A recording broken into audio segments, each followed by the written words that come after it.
How to fix Snapchat support code SS06. Hey everyone, welcome back to our channel. In this video I will guide you on how you can fix Snapchat support code SS06, so make sure to watch the video till the end.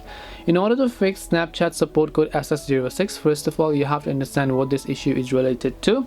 This issue is usually just about your login issue. If you've been trying to log in with the same incorrect details repeatedly for a frequent number of times, then Snapchat is going to limit the interaction of your account.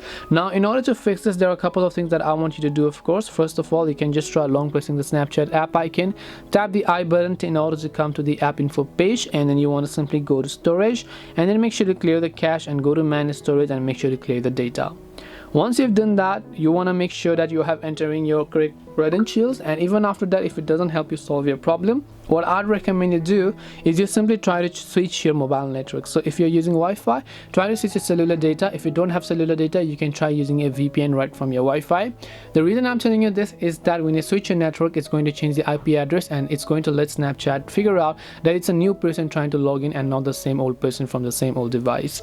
So hope this video helped you guys. If you have got any more questions, then feel free to leave them down below. Thank you very much for watching till the end of this tutorial, and see you soon in the next video.